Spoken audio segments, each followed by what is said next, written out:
জনাব উসমান হাদি সাহেব, ওনার প্রতি মোহাব্বত হওয়ার অন্যতম কারণ ছিল নবীজিকে দাঁড়িয়ে দাঁড়িয়ে মিলাদ কিয়াম করতে দেখে।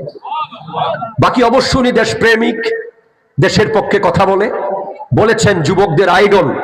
আমরা দোয়া করি আল্লাহ তাআলা ওনাকে জান্নাতের উঁচু মকাম দান করুক, এবং আমরা চাই আল্লামা নুরুল ইসলাম ফারুকী শহীদ রইসউদ্দিন এভাবে করে বাংলাদেশে যত রকমের জুলুম অত্যাচারের মাধ্যমে হত্যাকাণ্ড হয়েছে, অন্যায়ভাবে যত হত্যাকাণ্ড হয়েছে, এটা যখনই হোক, যার আমলেই হোক, সমস্ত হত্যাকাণ্ড বন্ধ করতে হবে। ঠিক কিনা জোরে কথা বলেন।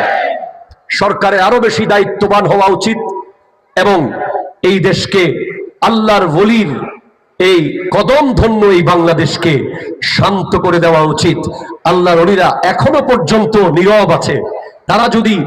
তারা যদি রেগে যায়, তাদের মন যদি খারাপ হয়ে যায়, ওলি আল্লাহ যদি বদদুয়া করা শুরু করে, আমাদের আর কিচ্ছু করার থাকবে না। তাই আমরা বলবো, আল্লাহর ওলিদের মাজারগুলোকে, আল্লাহর ওলির দামানগুলোকে সংরক্ষিত রেখে আদবের সাথে নবীর মিলাদকে, নবীর কিয়ামকে, নবীর মুহাব্বতকে যদি এই দেশে পরিপূর্ণভাবে বাস্তবায়ন করা যায়।